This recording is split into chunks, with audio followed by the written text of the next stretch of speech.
Mesdames et messieurs, Ladies and gentlemen, I propose to begin this final panel discussion of our conference. This morning, or since this morning, I should say, we've heard about the different problems to be solved. We're now going to review how these problems can be solved. This is the difficult task we have ahead of us. The title of this panel discussion is What New Political Dynamics Are Needed to Reach an Effective Agreement in 2015. That is our title, and to try to answer that question, well, we have government intervention, the involvement of civil society, but also public opinion.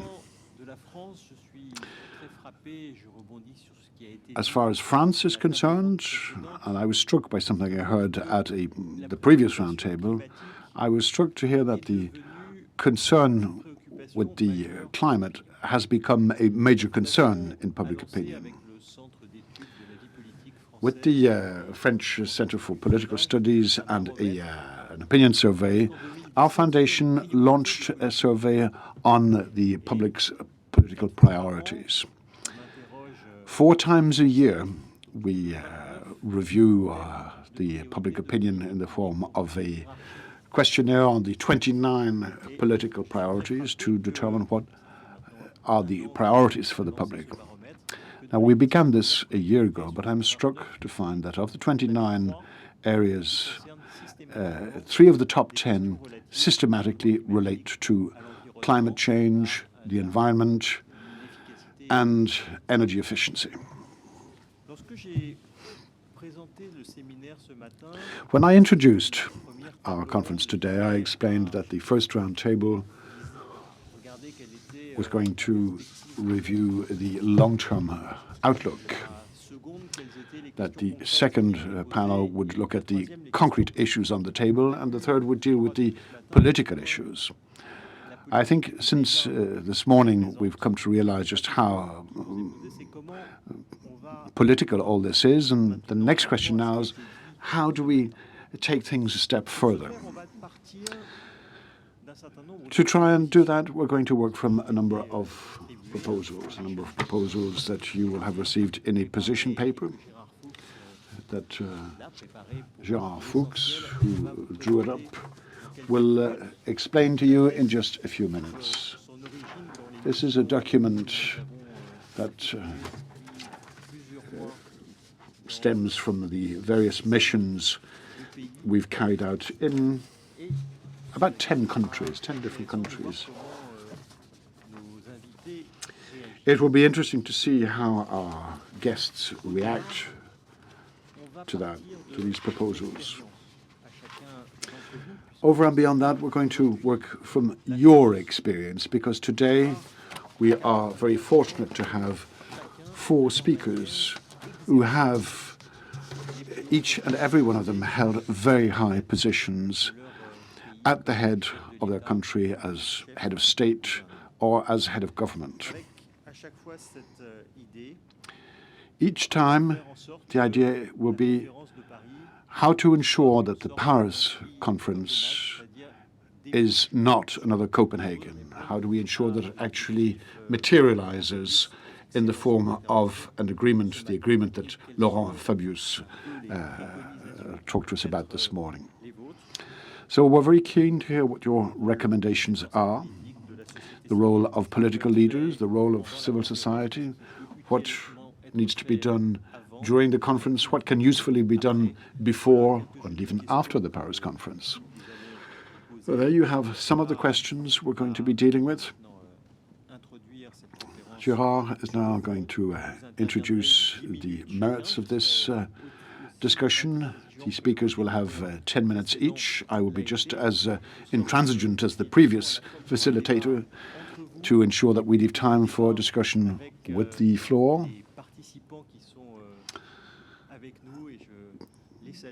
Discussion among the speakers and with the floor. I'd like to thank you all again to continue to submit your questions using the various technologies that you are now quite accustomed to. Gérard Fuchs, who manage this project for the Jean-Jaurès Foundation and the FEPS. Gérard, you have the floor. Thank you, Gilles.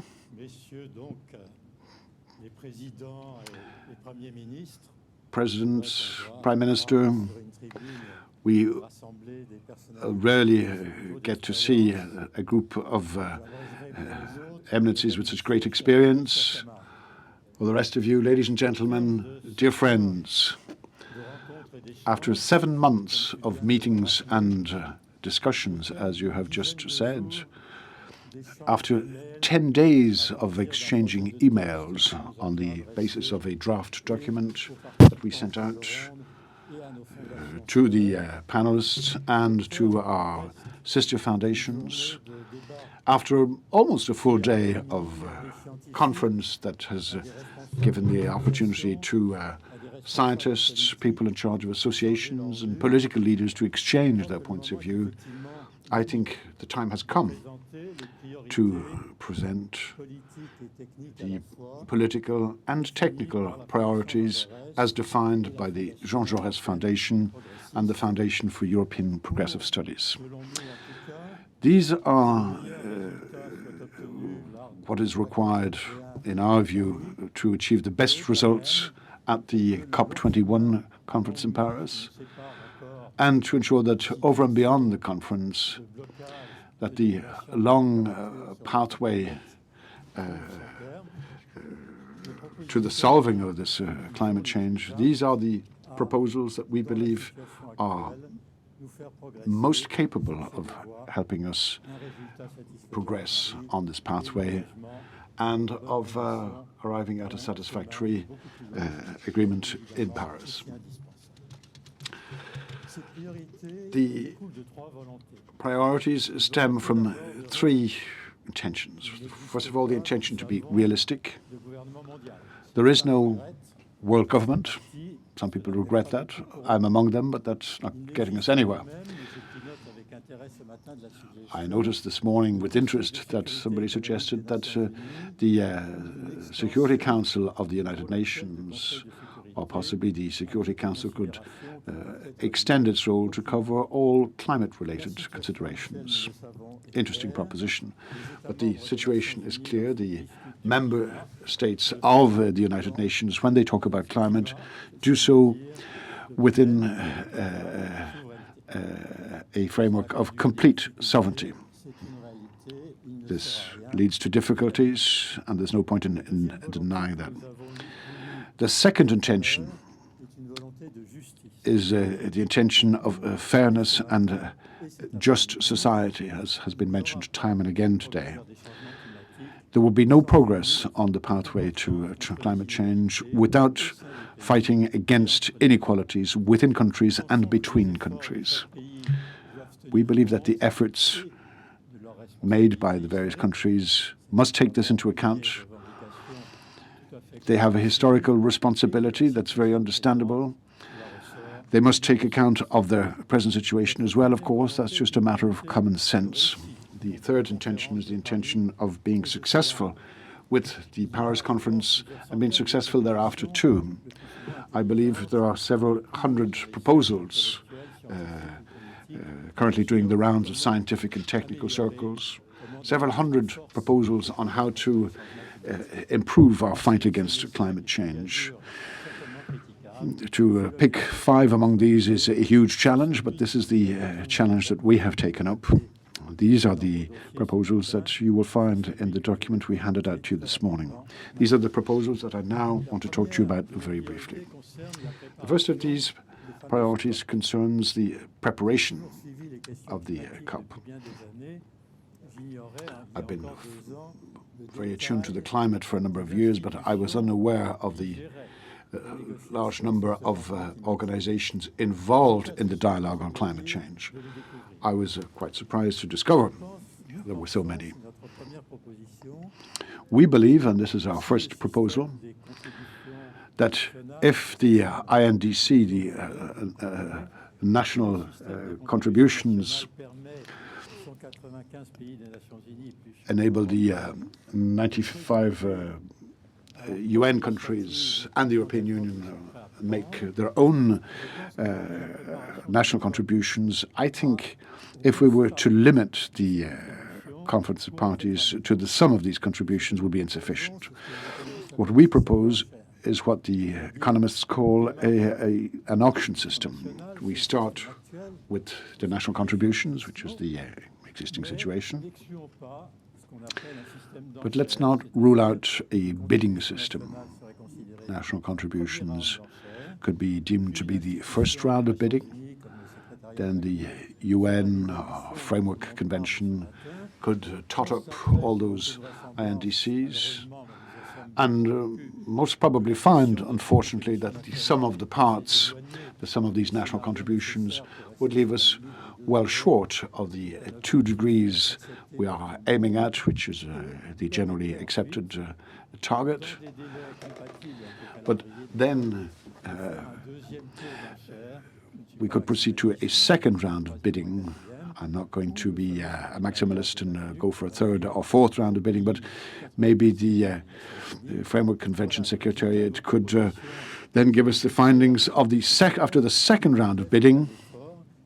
Please, if you could, we will tot up the INDCs again, which would invariably bring us a little bit closer to our target. All that's very fine, but as COP21 is already underway, we tested a middle ground, which would consist in asking countries who've already published their INDCs, as 1/3 of the countries have already done, or we ask countries who have yet to publish their INDC to add what we have called additional conditional contributions. I know the wording is a bit lengthy, but we would ask for an immediate second round before the total of the first round is published, but to ask for further contributions on a conditional basis. Now, one might concern, for instance, northern countries who could add to contributions already published on the basis of the following idea. If we were authorized to carry out mitigation measures in southern countries, and let's say half of these additional efforts could be deducted from our national contributions, which of course would increase the additional effort. If that could be deducted, we would be prepared to do so. Or conversely, southern countries could say, if we were to receive additional funding to the funding already arranged, we could do more than we have suggested we can do in our national contributions. I'm not going to mention any specific countries because all our talks have been informal, and I certainly can't commit the authorities of these countries, but I can tell you, you can guess who they are. But in the course of our various missions, one of the emerging countries, one of the least advanced countries, told us that in the field of reforestation, they would be prepared to do more, provided one or other of these additional funding conditions or possible deductions were to be accepted. When we talk about reforestation, we're talking carbon sinks, which is certainly a step in the direction of common sense. The second priority would be the setting of a price on CO2 emissions. Now, this idea has been mentioned either in the form of a tax or in the form of a cap-and-trade policy. The direct taxation of carbon, well, we've seen that it works in Sweden, which requires a certain political will and a certain consensus among citizens, but it works. If in addition to the carbon tax, it were announced that the level of taxation would increase over time, if this could be taken on board by political deciders and public opinion, this could lead to a spectacular reduction in emissions. Again, I refer you to the achievements of Sweden. Not everybody is prepared to make that effort. The European Union preferred to set up an ETS, or what we will call polluting rights. The circumstances didn't lend themselves to the situation, and the crisis led to sharp downturn in the trading value of these rights. And politicians know when I'm going to say a simple cap and trade system that isn't. In fact, usually it's a matter of buying up allowances. The price of carbon in the European ETS was, I think, less than $10 a ton. In other words, is not in any way an incentive for any of the economic players. We believe it's something more original, that whether in the form of taxation or a cap and trade system, there should be room for intermediate ideas where we found that they can work elsewhere. Either in the form of local achievements. Certain countries have set up a carbon tax. In China, there are 6 or 7 carbon markets. And I think these experiments are very useful, either for national or even transnational cap and trade markets. We believe that there should be incentives to the gradual implementation of a global market. We know that that can't be achieved for the moment because there are no authorities to decide that, but also that the situations are too different. But the gradual implementation of a market such as this will be a great incentive for people eager to set up carbon sinks, be it for sequestration, pumping, or whatever, to promote this type of activity, which would again have a very beneficial effect. The third priority, which is essential for all developing countries, concerns mitigation in the broader sense. Developing countries, as we heard earlier on, do not emit a lot of greenhouse gases, but are, on the contrary, very vulnerable to the consequences of greenhouse gases. Excessive rainfall, heat waves, these are local consequences as analyzed and explained by scientists. So for these countries, the problem is essentially financial. Time and again in recent years, I've had the opportunity to talk with friends from the southern countries about the various droughts and heavy rainfall they've been affected by. And as they say, your requests are all very fine, but unrealistic unless we have funding. We can't ask a poor farmer in a southern country that there's been heavy rainfall, you can't ask them to build a dike of even 50 centimeters without funding it. You can't ask an inhabitant in the Sahel cutting down the last forests in the neighboring forest if he hasn't got an alternative to cook his food. These are very down-to-earth matters, but absolutely decisive in determining the reality of policies, whether they are proposed by the North or put into practice by the South. I'm not going to repeat what's already been said about the Green Fund. It's well underway, but it's only underway. Don't forget the Copenhagen commitments of 100 billion a year from 2020 onwards. Let me just quote a suggestion put forward by Richard Worthington earlier this afternoon, who told us about the need to create taxes or carbon taxes to fund the various goals we've set ourselves. Why not ask people who create taxes or cap and trade systems to state in advance that a certain percentage of the funds levied or raised by these additional systems will be automatically earmarked for developing countries. Maybe this is somewhere at the borderline between political realism and something utopian. May I suggest that a certain degree of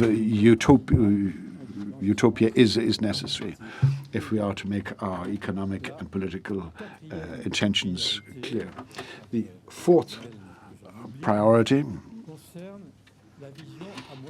concerns the medium-term vision that we feel is an absolute prerequisite if citizens and even if politicians are to take on board this idea that 2050 or 2070 is not that far away. For somebody my age, well, it's a long way away, but for somebody who's 20 years of age, it's not that far away. But if you don't have a medium to long-term vision, decisions will never materialize. Climate issues have been analyzed for years and years. I think we must absolutely ensure that our politicians take on board the idea that national contributions that are determined by negotiation, Lima, Paris, and where the next conference of parties will be held. But these national contributions include trajectory or pathway scenarios aimed at decarbonization and, in fact, a complete cessation of greenhouse gases by 2050, or in some cases 2070. This would help economic decision makers and political decision makers to appropriate the idea that the future that isn't that far removed will see a radically different society, a radically different economy to the one we have today. The idea being that for each country to present a scenario whereby carbon emissions will cease by 2050 or 2070, that would, I think, give us plenty of very good and useful food for thought, not to say absolutely necessary food for thought for decision makers that have a bearing on what our future will be. De l'ordre de la cuisine de COP.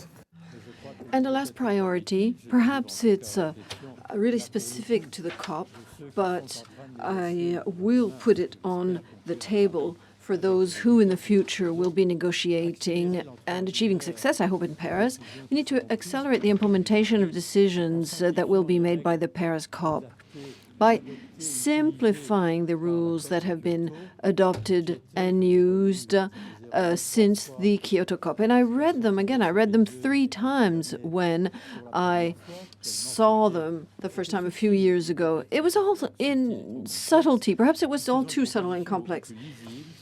Our proposal would be a lot simpler, i.e., once decisions are made in Paris, they could be implemented as soon as 80% of greenhouse gas emissions, or let me say it this way, as soon as a number of countries amounting to 80% of greenhouse gas emissions have ratified, in between inverted commas, of course, because we know what a touchy subject that is. So 80%, that's the 12 leading polluting countries. That's a larger number, but still a reasonable number of countries. In case one of the 2 big countries might not be able to give the agreement a legal binding form. Then I'd like to conclude with a couple of observations as progressive. These are observations that we heard in the mouths of various speakers. Also, in terms of the public opinion, we need to make it clear to the public opinion that we're entering an era when the main discussion has to be about changing our development model, or more precisely, a change in the development model of the Northern Hemisphere countries. And for Southern Hemisphere countries, it means that they have to enter a development pathway, a development model that should be different from the start from that followed in the North, where the interaction with nature should be taken into account and mainstreamed into every decision. And of course, and that's a very progressive point of view, where beside the climate, there's another priority, and that is respect for the dignity of everyone. There are still too many inequalities around the planet. We've said enough about that this morning and this afternoon. I don't need to go into the details. And I will end on a term that I like, that some geologists have proposed, not all of them, but I think it's deeply emotionally and politically charged, and I find it interesting. And that's the Anthropocene. Anthropocene. I think that all of you here have vague remembrances of the geological eras, the Pliocene and other geological eras. that marked the history of the development of our planet. So the Anthropocene, this means that the future of our planet no longer depends on what's happening below the Earth's crust or even outside of the atmosphere, but is dependent on human activity. And that is a very powerful idea, meaning that depending on the pathways that will be chosen and followed as part of the Anthropocene, or those pathways will determine the future of our planet and the future, our survival or our disappearance are completely hinged on the way the Anthropocene develops. There was a quote this morning from Ban Ki-moon, you know, we're living in a plan A world, we have no plan B. Well, I think that the Anthropocene is a good PR message, but it's a very important one. We can become an extinct species or on the way to extinction or on the way to survival, depending on what we decide to do, starting in Paris and then for the years beyond that. Thank you for your time. Very much, Gérard. Why don't you come up here to the rostrum to take part in the panel discussion? I thought it was important for this round table not only to be a forum for debate, but also be an opportunity to start perhaps drawing up a summary of what we've seen in our missions in the countries around the world, a summary of those 5 proposals that we want to relay outside. I'm now very happy to hand over to Massimo D'Alema, either in response to what was just said or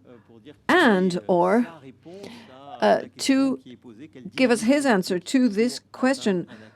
What kind of new political dynamic do we need to reach an effective agreement in 2015? Massimo, you have the floor. Thank you. Thank you very much. Well, I think today was a great day, and it's not really my place to talk about the technical and scientific details and aspects that were covered very aptly by others before me. Now, of course, I completely agree with the 5 proposals that were put on paper by the Jean-Jaurès Foundation and the FEPS. And I think this is a good working canvas for the progressive movement in preparation for the COP and for after the COP. I think it's a good program for the future.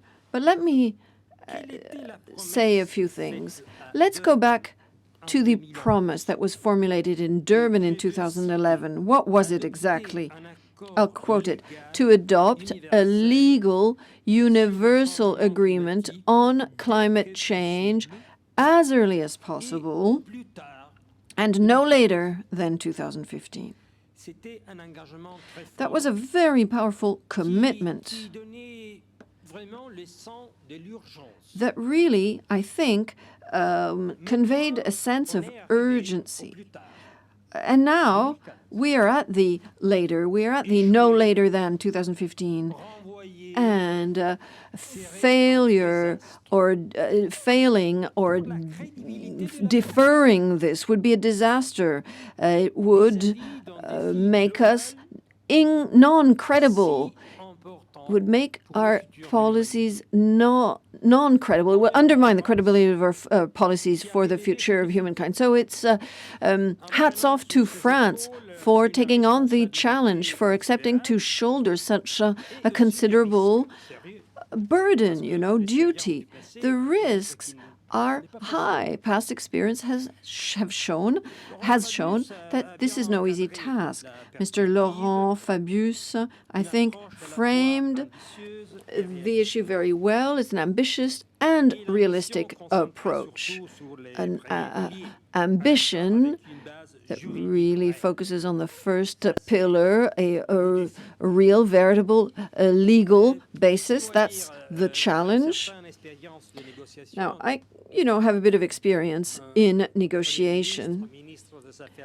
I was prime minister, I was minister for foreign affairs, and the rule is that, negotiation should be the business of negotiators. It's a job for negotiators. It's not up to those who are on the outside to say, well, this is what you should propose, this is what you should discuss. And I am truly confident in the abilities of the French government, with the support of the International Committee, to drive these negotiations forward. But here's what I'd like to highlight. First of all, France is entitled to and should receive the full support of the European Union. Europe is often talked about in a criticizing tone. But, we must be honest. Europe has always been at the forefront of these issues. It's Europe that has shown that a binding agreement amongst 28 countries is possible. It's possible to achieve it. But this requires consistency, coherence. Pervenche Beres, I think, really explained exactly what this means. It means cleaning up your investment priorities. It means a few things in terms of funding. So Europe has to have a consistent approach, and therefore it must support France. Then the challenge for the French socialist government is a challenge that should be shared and equally carried by the progressives for climate. Let's not forget, it is a cultural and political struggle. It's still a difficult struggle. There are obstacles. The U.S. right wing, I am fully confident in Mr. Obama's level of commitment, but we know what obstacles he's going to come up against in Congress. There are huge interests represented there, the oil industry and so on. There are very strong interests that certainly go against the grain of accepting a binding agreement. And so I think we should mobilize all those forces that are in favor, all the positive forces. And I'm not just thinking of the forces in government or representing a political party or green parties. I'm thinking more generally in terms of public opinion, as well as interest groups, because we can truly talk about a green industry. There is such a thing, and they represent a strong, a powerful interest, and they are absolutely in favor of a green transition. So, just realistically,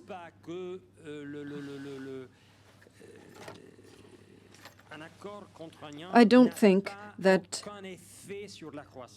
a binding agreement can have zero impact on growth. We have seen, although moderately and quite expected, we've seen such an impact. But I think it can be offset. So yes, on the one hand, there will be some lost opportunities. However, on the other plate of the scale, there will be other and numerous opportunities for growth. And so we need to support these new opportunities through a smart, concrete and consistent, coherent funding policy. I truly believe in this, and I think this is key. Because if in the minds of workers and citizens there's this idea that there has to be a trade-off, a choice has to be made between growth and employment and protection of the environment on the other hand, we will be the losers. Once again, we will fail if we have this antagonism. And it's this antagonism, this conflict that we must eliminate. And how do we do that? Not through rhetoric, but by providing concrete measures, funding measures for adaptation to the new climate, for mitigation. The overarching goal being to show that a policy geared at protecting the environment can generate growth and therefore jobs. And so we need culture, the world of culture, intellectuals, the media. We need them on our side, and in particular in rich countries. Rich countries have a responsibility. And let's be candid. In the countries that are the new economic powers, that are well on the pathway towards development, that spirit exists. It's up to us now to pay the price of a development model that we have not had the advantages of. I mean, that's the mindset that can exist there. But if we are convinced that this model for development, for consumption, is unsustainable at the scale of the planet and nationally, then we have to recognize that. However, we have been able to harvest the fruits of that. We've benefited from that. But it's now time to pay the price, and therefore we have to be bold and be brave enough to change models, not just economic models, but change lifestyles, adopt a new culture, new habits, new way of life. And I think that in that area, intellectuals and actors in culture have a special role to play.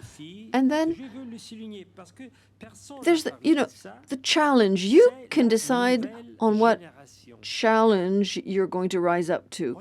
And who's going to rise up to the challenge? Well, the younger generation. I have, family experience. I can tell you about my family. My children refuse to own a private car. They all reject this model. At 18 years old, my son asked me to get him a yearly pass for public transportation. And so they have this sensibility. They feel strongly about preserving the environment, a level of commitment that our generation has never experienced. But after all, it's quite understandable. When you think what is awaiting them in 2050, 2060, for us it's a cultural, it's a philosophical issue, but for our children and for their children, that's going to be their daily life. And I think, we need young people. We need to call on them. And let me end on a concrete proposal, something that could certainly be put forward by the European Parliament. We could have one day before COP in October, and all schools, all universities across Europe could, on that day, devote one whole day to debate on these issues, saving the planet, preparing for COP21. I think that would be a huge event with a huge impact. And for a government negotiating under the pressure of public opinion, and more importantly, under the pressure of the younger parts of society that represent the future, would be a lot more difficult. They would be under so much pressure, they could simply not be able to sign an agreement that would have no ambition. And so I think that's what we need to achieve this result. It's important for France, but also for the future of mankind. Thank you. Merci beaucoup, Massimo. Massimo, thank you very much. We heard some very powerful ideas there. We also heard a proposal.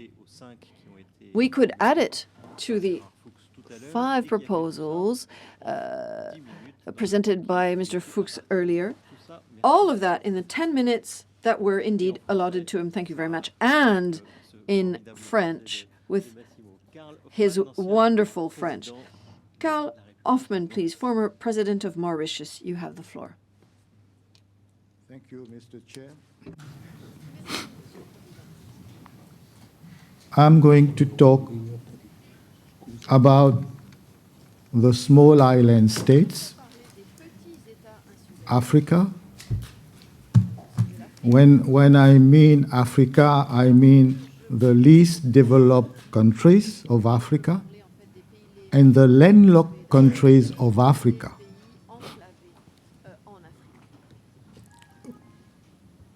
There was a report, what was called the World Risk Report in 2012. In this report, Mauritius is ranked as the 13th country with highest disaster risk and ranked 7th of the list of countries most exposed to natural hazard worldwide. And this report was in 2012.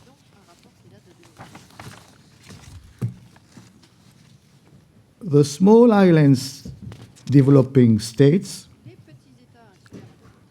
contribute less than 1% of gas.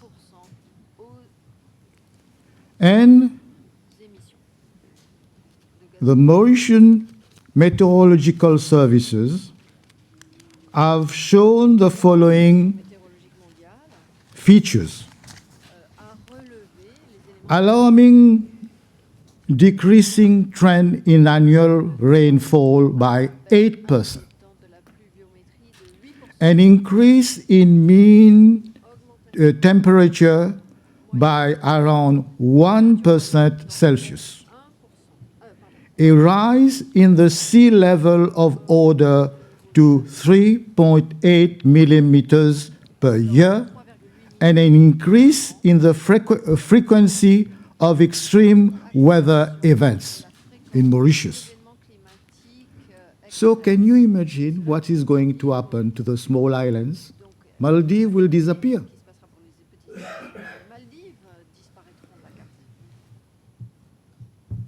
I am thinking that I agree with Adema's proposal that there must be a big movement of people for solidarity. Because if we don't make that question of solidarity, international solidarity, we will die. Every one of us will disappear. So we had an election last year, and I'm going to share it with you. When the people react, two biggest parties of Mauritius joined together. One represented 40% of the electorate. The other one represented 40% of the electorate. And they merged together to win the election. And you know what the people have said? They were not going to be elected. The people vote against them. Against them. So now there is a new government in Mauritius where the two biggest parties, the people have said, they forgot one only thing, is the people who vote. So the people has the right to decide. It's a question of survival. Are we going to try to make the people believe that it's a question of survival? And I'm afraid that with the tendency we are facing in the world today, that spirit of what we had in the past. In the 60s, it was like that. Solidarity among the people. It's no more now. People are more self-sufficient, and they look up about themselves. We have seen this, what is happening. So the only way to solve the problem of climate change is to make an international solidarity from all the people of the world. If we don't do that, so I'm afraid what would happen will happen. You see? And let me give you one more thing. Mauritius, we had agriculture. If the rainfalls is diminishing, so what would happen to the agriculture? What would happen to Africa agriculture if there is no more rain? And this is what is going to happen, because we have seen in Mauritius that if we don't solve the problem of water to irrigate the land, so we'll not have sugarcane, we'll not have anything. And it's more than that. The livelihood of fishermen can also be at stake with the reduction of corals. And we have noticed it in Mauritius. It's going to be out. 80 to 100% corals will disappear in the sea by the year 2100. If we are on the same trend. And so what is going to happen? No more fish? You see, we in Mauritius, we have small islands. Comoro, Madagascar, Réunion Island, Mauritius, Seychelles. And Zanzibar also, a small island there. So we are working together. But we need the finance from Europe to implement the new techniques that we need to have. If we don't have that financing things, we will not be able to use the techniques that you are training us.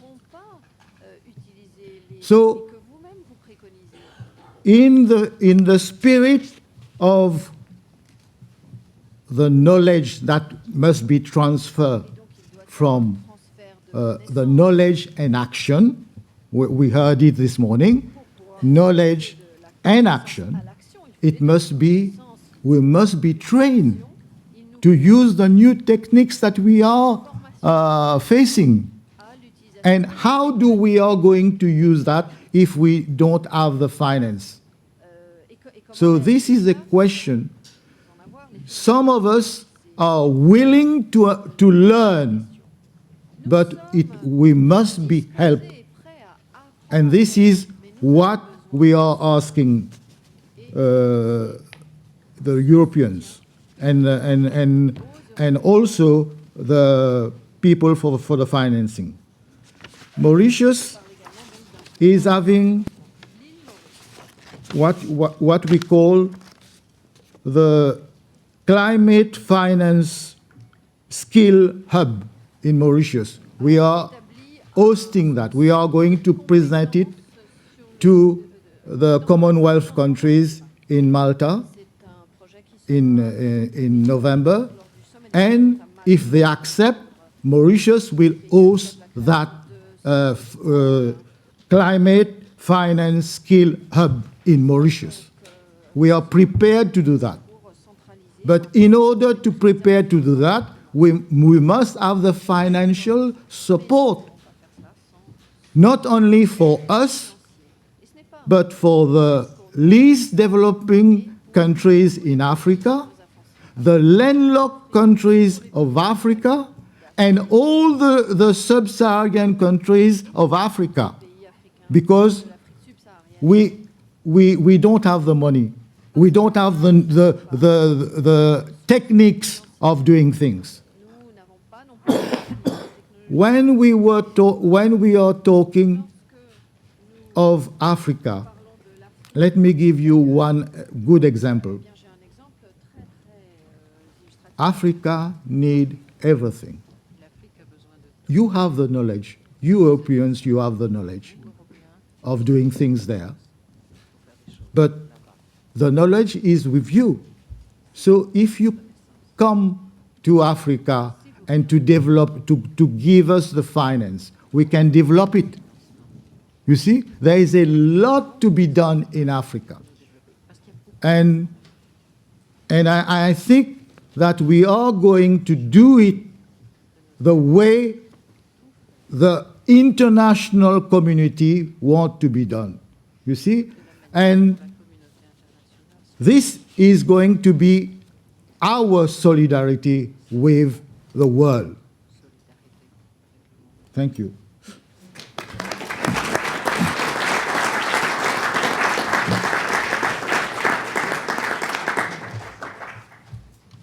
Merci. Je donne maintenant la parole. Thank you very much. I'd like to give the floor now to John KUFUOR, a Special Envoy of the United Nations for Climate Change and former President of Ghana. Thank you, Mr. Moderator. I've been learning a lot today, and I want to congratulate your foundation for organizing this colloquium the way you've done it. Technocrats of all sorts, and then we are concluding with politicians.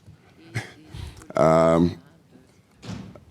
believe in an earlier contribution, I think this morning, a remark was made that we may have all the technocracy if we do not get the political leadership and will to decide. We won't come to much. It is very true. It's so domestically and so internationally. Leadership is critical in this matter. We shouldn't forget that the challenge of climate change crept up on humanity and overwhelmed it by such surprise, all within the past 3 decades.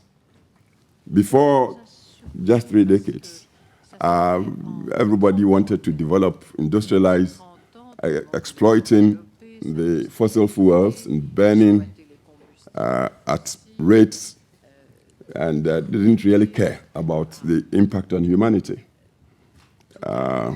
Till I believe, IPCC, a body of scientists, came up with the warnings. And even with the warnings, people thought there was still time to continue to burn the fossil fuels and carry on with industrialization and development. It's only the past 5 years that, again, leadership of the world is seeing the urgency of doing something drastic to try to arrest the impact of the change on our planet and on life as we've known it so far. Through the IPCC, we learned that unless the rising temperatures are arrested to under 2 degrees centigrade within the next few decades, 3 decades, 4 decades, then humanity may lose the control to do anything about it, and life as we've known it would be lost. I don't think this is anything we should talk about lightly at all. We are in an emergency situation. And when you are in an emergency, then you adopt the policies that you must adopt to save the situation before you revert to if it's geopolitics or if it's spheres of influence or if it's unionism or whatever. Because you don't tackle the emergency when you must, then at the end of the day, there's nothing at all to fight for and to defend. And the leadership that I believe we must have has been at play over the past 2-3 decades through the United Nations, and I think that must be acknowledged. If we leave matters to, say, the West or the East, or to the so-called developed world, I tell you, human nature is such that we are all basically conservatives. We don't give up our rights and vested interests for anything. But United Nations, thankfully so far, has shown a trait of honest brokers, if I may describe it as such. And for this, and the topic you are giving us, what new political dynamics are needed to reach an effective agreement in December 2015 in Paris on climate change? Meaning we have just about 8 months to get this agreement. If we go about using serious, but a lot of times too clever arguments, I tell you, December will come and go and we wouldn't have gotten the agreement. Within the 8 months, the way I see it, I believe the United Nations, especially the Secretary General's office, and it has done a lot, because past 2 years or 1.5 years, the office engaged me as one of the 3 special envoys to help rally the leadership of the world to that summit in September last year, for the world to see how urgent the challenge is on us from climate change. I've seen that Ban Ki-moon and his team of international public servants, they've traveled the length and breadth of the world, the planet, to whip up leadership, to rise up to the occasion that will hopefully culminate in Paris successfully this year. And I want all of us to consign the leadership to the United Nations to launch and lead an international communications and public relations exercise. Yes, the leadership of the world knows of climate change and the looming threat to life. But it's leadership. Leadership is too high in the, up there in the air. We need to go to the grassroots. And this communications and public relations exercise should be targeted at the grassroots of both domestic and international community.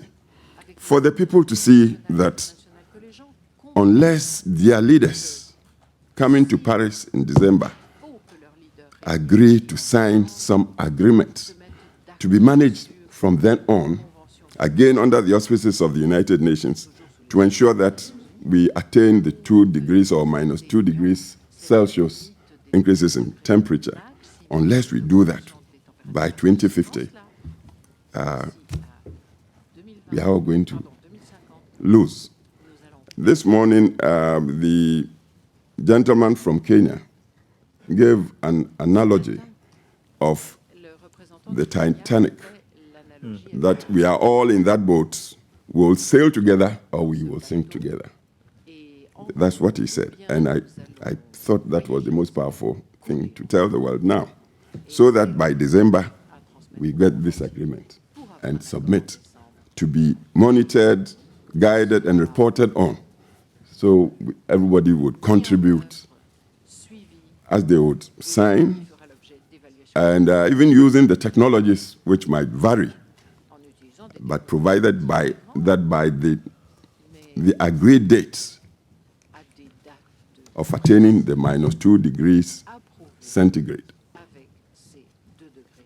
which should be stabilized from then on, by which time hopefully we'll be using green technologies on sustained basis. Unless we do that, we're going to go. Yes, the ship sank. Perhaps some sank earlier than others. But at the end of the day, everybody sank. And this is not what we should want.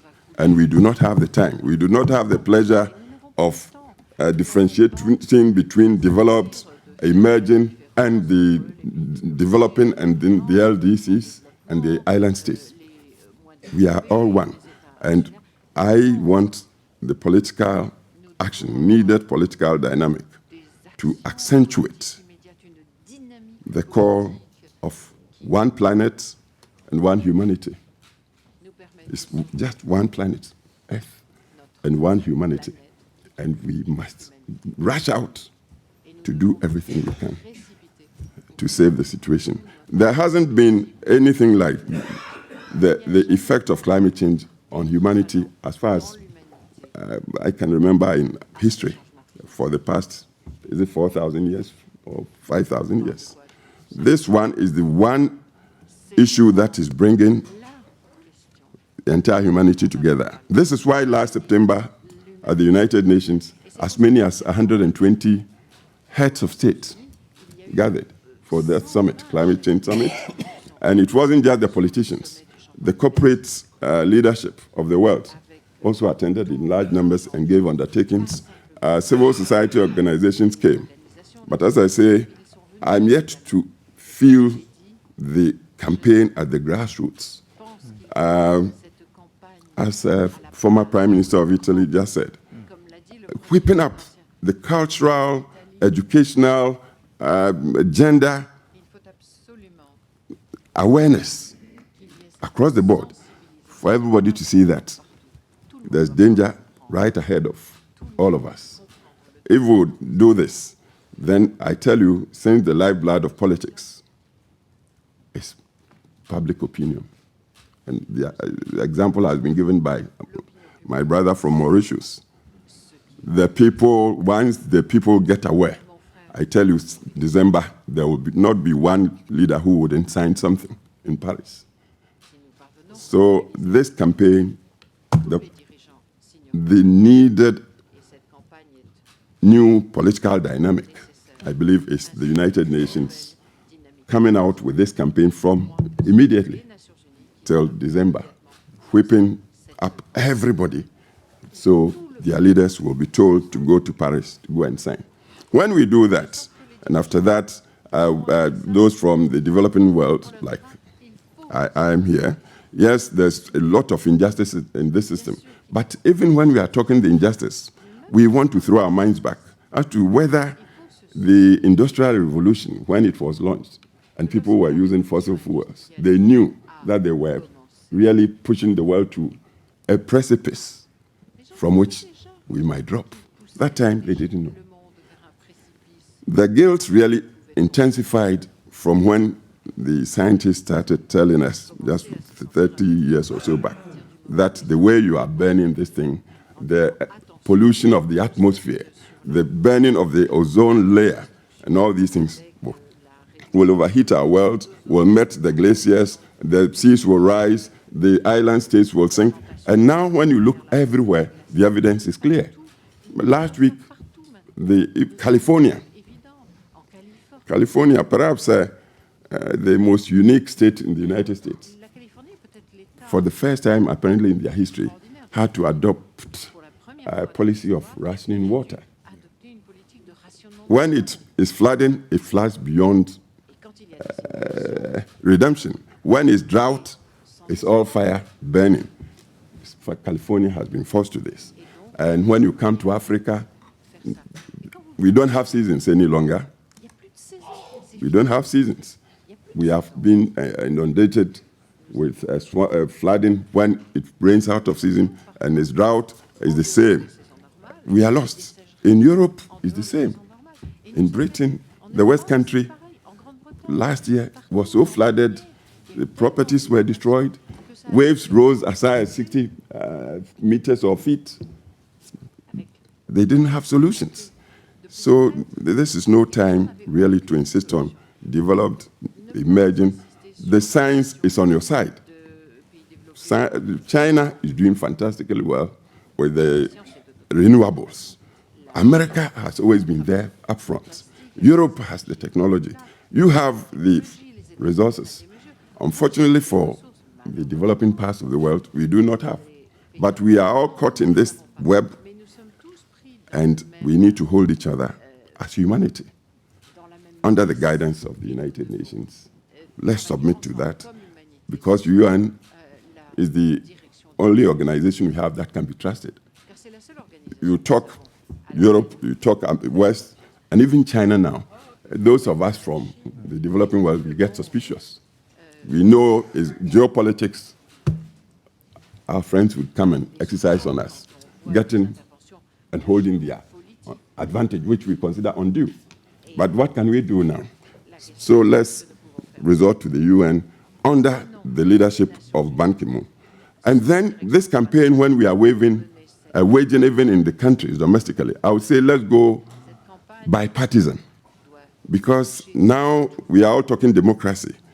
The thing with democracy is that it doesn't give certainty. Today, a government is in power, is committed. Tomorrow, another government comes and it's not committed.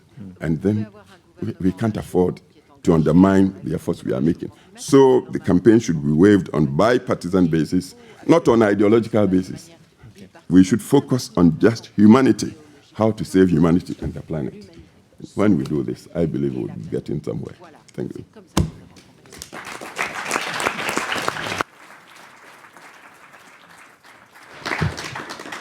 Merci beaucoup, John. Je suis très frappé que chacun... Merci beaucoup, John. Thank you, John. I see that with different views, different points, different words, everybody has stressed how important it is to have political leadership, international solidarity, and grassroots mobilization without political ideology. I'd like to give the floor now to our last speaker of this round table, the former president of Chile, Ricardo Lagos. Thank you. Thank you very much. I think that this has been a privilege for all of us here, what we have listened and what we have learned. I was a special envoy of United Nations, and my job finished in Copenhagen. And then I realized that it was impossible to keeping Kyoto and the division between Annex 1 and non-Annex 1. Annex 1 and non-Annex 1 was signed in 1998. So many things have happened since 1998 till now. And that's why I think that it's so important what now we have in Paris in December. It's true. Laurent Fabius was very clear with the new three elements, quote unquote. Now, by the question, the scientific definition of what's going on. Number two, new technologies that I don't need to address here this afternoon. And number three, let's be very concrete. The agreement between United States and China make many other things possible. At least, after all, 45% of the emissions of the world are on the table when you have the president of the US and the president of China. So this is concrete. But the agreement that post-2020, all of us are responsible according to the criteria of common but differentiated responsibilities. And this is where is the key of the problem, the political problem. Because up to now, politicians keep all of us finger-pointed that you are responsible because 29% of all the emissions of the atmosphere belong to the United States. And the others will tell you, excuse me, but now you are polluting so much. Yes, but I wanted to pollute as much as you are having polluted in the rest. And that's it. It's a very good political discussion, but there is no political action, which is different. I would like to stress my point on Latin American experience. First, Latin America is a very unusual continent for one reason. At the global level, deforestation represents 20% of total emissions. Latin America, 50% of total emissions in Latin America is not because what we produce, it's because what we deforest. 50%. Therefore, the 100 billion in order to prevent deforestation still has not been fulfilled. Can you imagine what it is for a region like Latin America to say we are going to reduce deforestation by 5%, by 3%, by 2% of total emissions of the region per year? Therefore, the question of deforestation, I think that from our point of view, is a very serious one. And therefore, we would like to know what are going to be the answer to that. As you say, in one of the proposals, reminds me when Lula told me once and say, Ricardo, what I can tell you to the peasant that cut the tree because he wanted to have a warm soup. That's it. That's the first point as a general question. Nevertheless, I think that we try to do a few things in Lima. And for the first time, this region so different, has been so difficult to integrate, was able to speak with one voice. And the Minister of Foreign Affairs of Costa Rica spoke on behalf of Latin America. And what they say there was something very concrete in the statement in Lima. And they say that we are making commitment to introduce the issue of social dimensions in climate change, what we have been discussing this morning. Number two, we support the legally binding nature of the new agreement to be negotiated in Paris, provided the principles, of course, of the Convention. Number three, very important, mitigation and adaptation has to advance one-to-one. The cost of adaptation increases if greenhouse emissions do not decrease. It's very simple. If you don't decrease emissions, adaptation will be higher tomorrow. And therefore, what we have listened here of Mauritius, in the way so forcefully that was presented, is exactly the case. Number three, I think that all of us have to agree that the rules are important, including the rules of monitoring, report, and verification for the provision of how to measure mitigation, what about adaptation, and what about financing. I also want to have verification, report, and monitoring with regard to financing, because you make very easy financial agreements, bravo. And then what? It's the moment to be serious and to take political actions. And I want to be, my country, verify, monitor, and report what we do. But I also want to verify, monitor, and what happened with financing consideration. After saying this, 4 countries in Latin America, the so-called Alliance del Pacifico, Mexico, Colombia, Peru, and Chile, make a very concrete statement in Lima.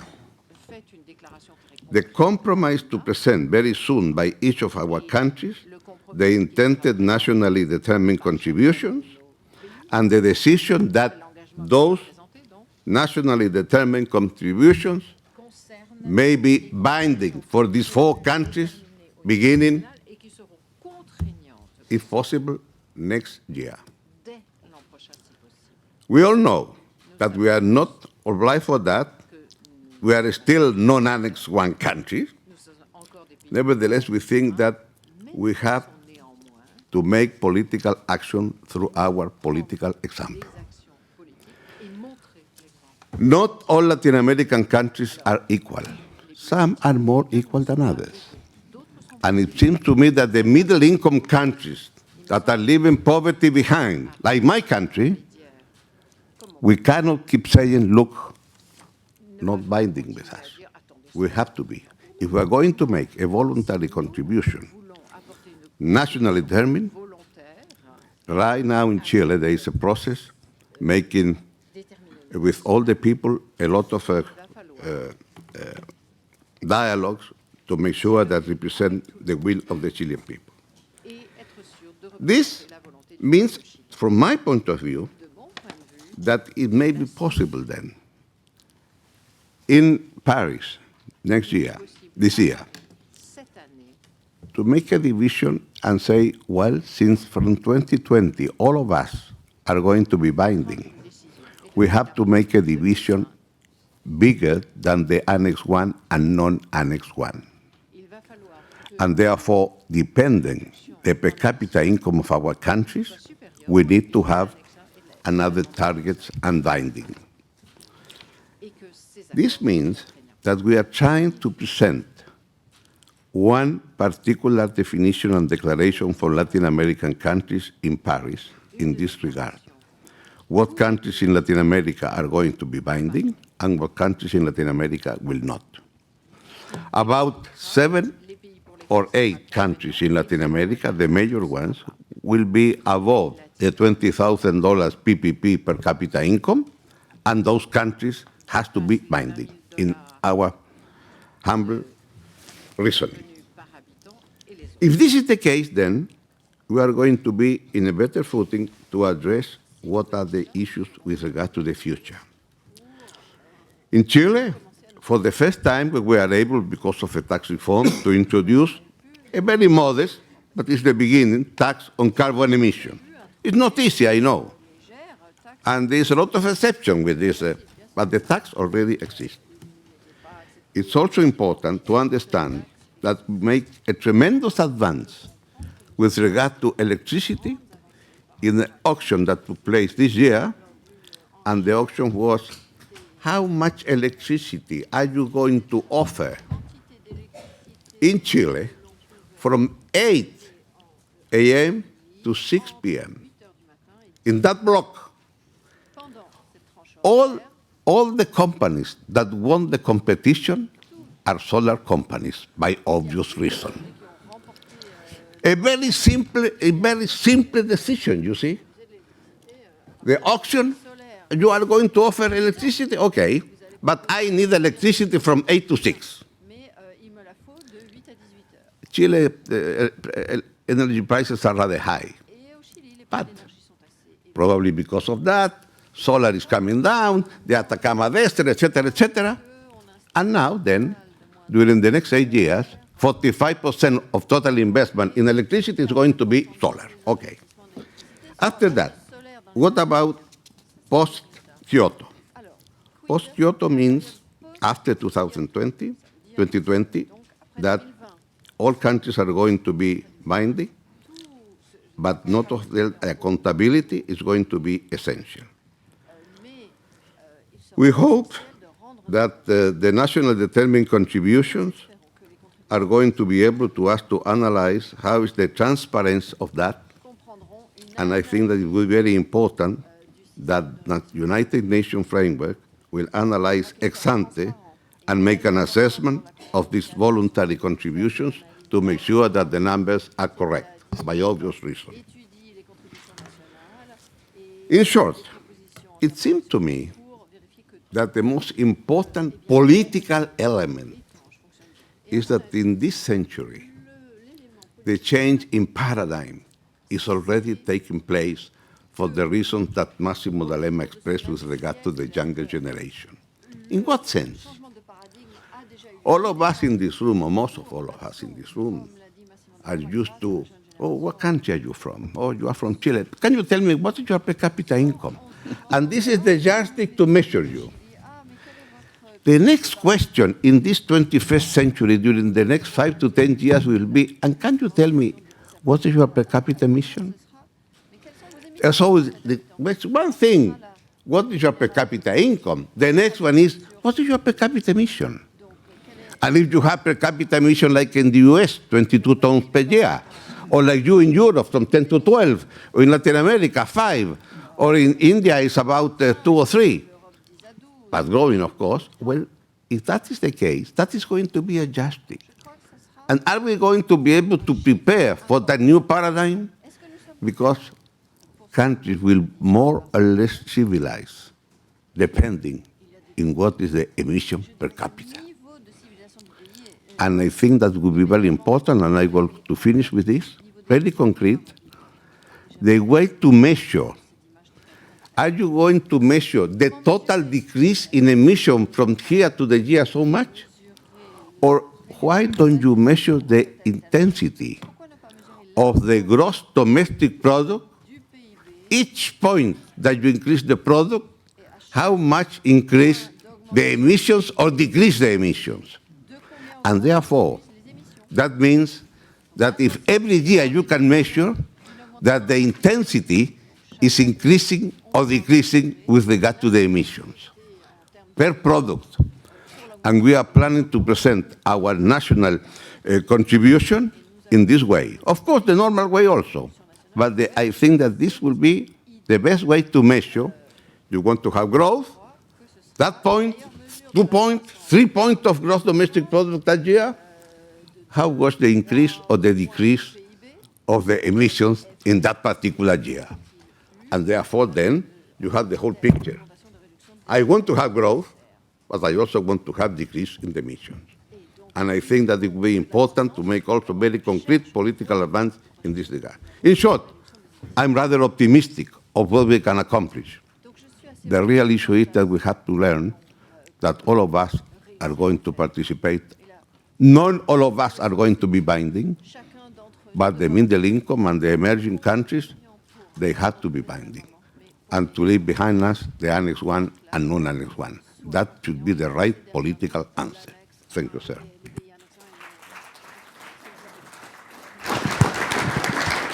Merci beaucoup, Ricardo. Thank you very much, Ricardo.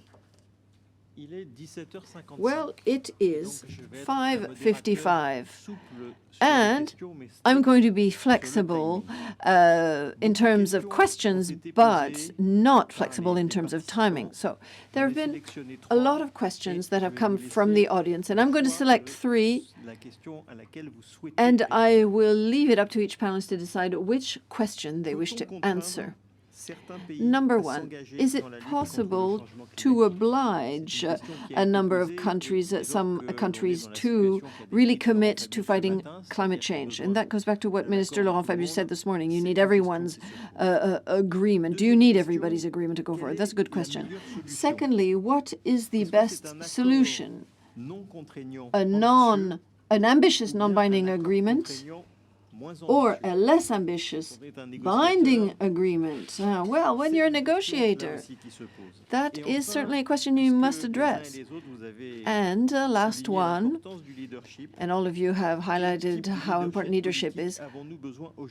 What is the kind of political leadership we need today in order to progress on climate change? So those are your 3 questions.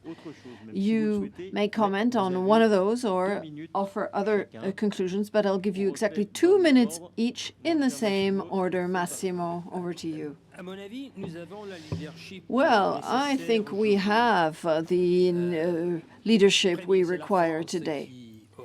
So first of all, we have France as an organizing nation and in the lead. Then there's Mr. Obama in the United States, and then there's a new leadership emerging in China with a new approach. A lot more powerful than in the past and a lot more sensitive to the environment. In my opinion, we need a binding deal. I want to be clear, binding. Without a binding deal, there is no deal, in my opinion. Fine. aussi Oui. rapidement. Oui, je pense que... Well, it is true.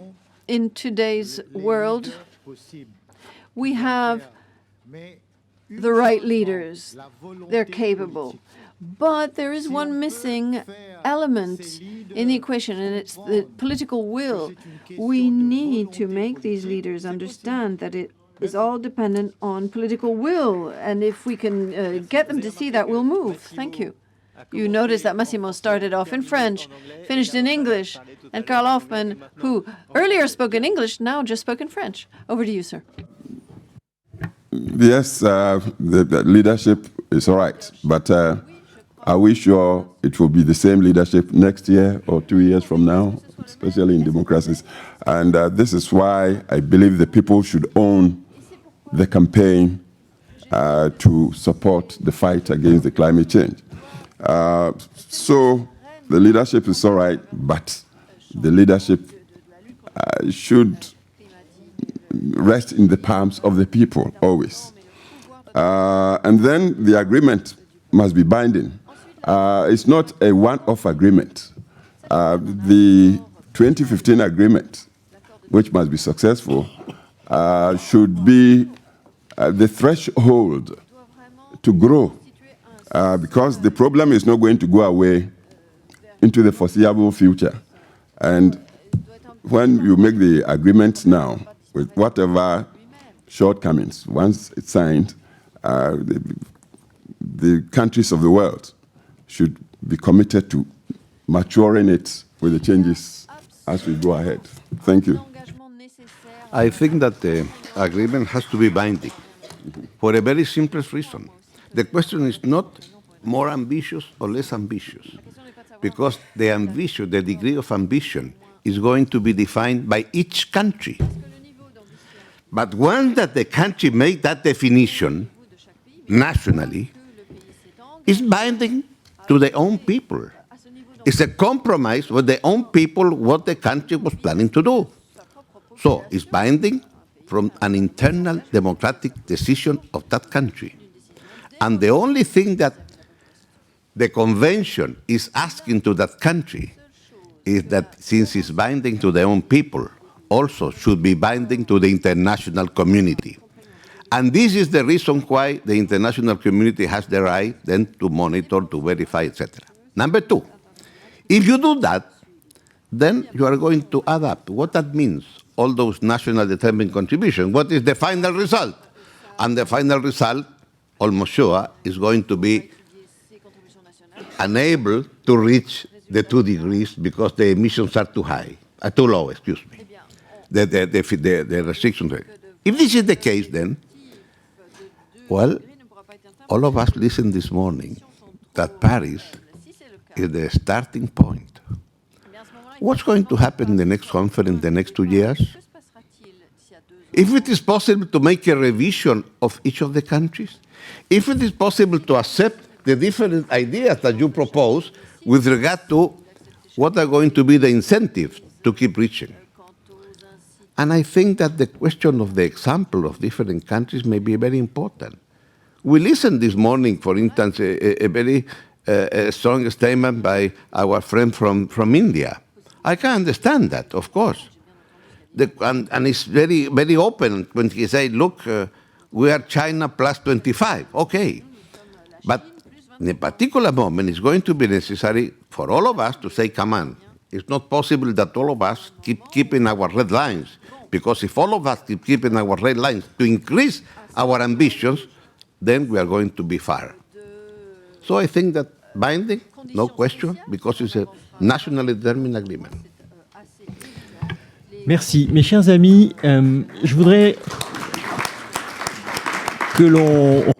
Thank you very much, dear friends. I think we can really warmly thank our 4 former presidents. We had a really special moment here at this last round table. I'd also like to thank all the speakers who came up to the rostrum one after the other since this morning. And thank you. I'd like to thank you, the audience, for your active participation and presence all day long. You had great questions. I'd also like to thank the teams of the National Assembly that welcomed us, as well as the interpreters who've been with us all day. The interpreters, thank you very much. And lastly, thank the staff of FEPS and Progressives for Climate that have been preparing this event for many a week now.